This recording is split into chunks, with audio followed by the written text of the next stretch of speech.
Hey guys, this is Tabletop Never Stop, and today we're going to do an unboxing video of the core box for Star Wars Legion, and then also I'll show you what I painted up for it. Let's take a look.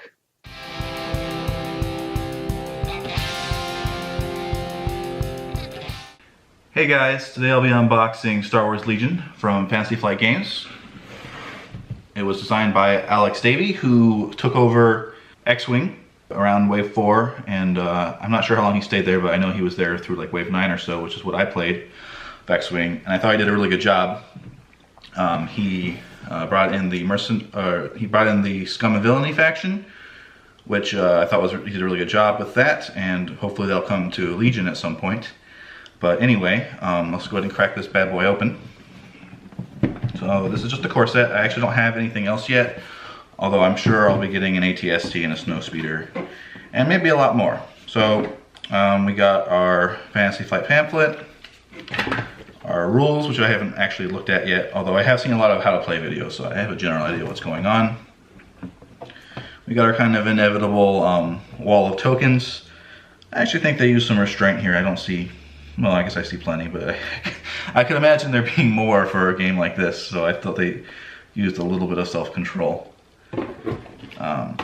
Alright, so we got a measuring stick, which is in plastic, which is cool. I could have easily seen it being cardboard. Movement tool that you'd recognize if you played any Armada. I think it's pretty similar to that.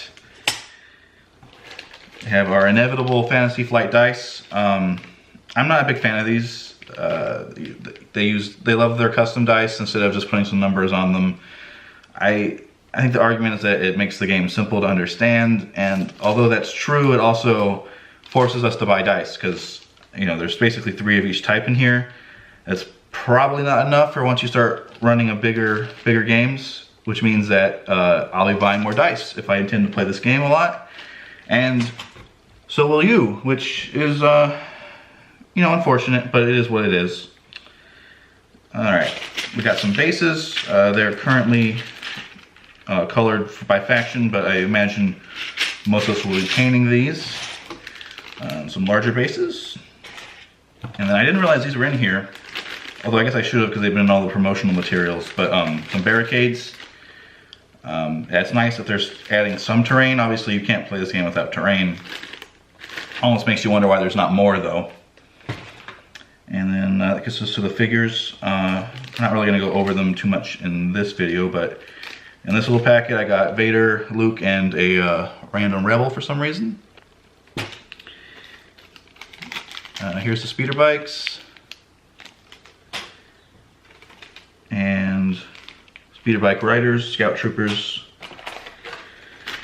This is the Rebel Walker unit, which I can't think of the name of right now. Stands for the speeder bikes, and then a big giant block of rebels and stormtroopers, which I am very excited about painting. And then we got our cards. Cards are probably the other thing that I'm nervous about for this game. When you start talking about larger forces and you end up with a huge array of cards on the table, I mean, cards are kind of the thing that fatigued me with X-Wing. But we have our different, I don't remember the terms, but these are our command cards up front for deciding who goes first and giving how many cards or how many units you get to activate. And then we got we have objective cards, and then finally a couple of the troopers, or a couple of the actual units. So that's that.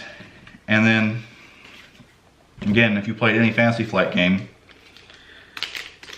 we have our little upgrade cards, same kind of concept where troopers will have these symbols on them, the actual units will have these symbols on them, and if they match, you can plug that into the unit. I find it kind of cumbersome, honestly, but it does, again, it is simple, it's easily understood. And then finally, here's the inside of the box. We're definitely not going to be storing our units in here. But, you know, I could see some uses for this. You can, you know, store your tokens, your cards, maybe some more of the terrain as you create some. So, not useless. And that's Star Wars Legion. I'm actually hoping to get these guys on the painting table today. Okay, so here's what I've painted. As you can see, here's all the Imperial guys. They have been put on cork, about ready to be base painted. I actually really love that Fantasy Flight didn't pre-assemble these guys on their bases. I actually hate that. It's a huge pet peeve of mine.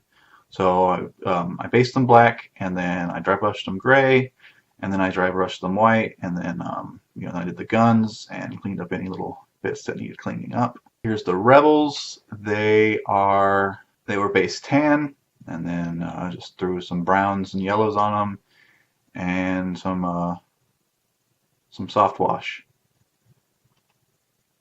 I didn't do a work in progress, but these are the speeder bikes.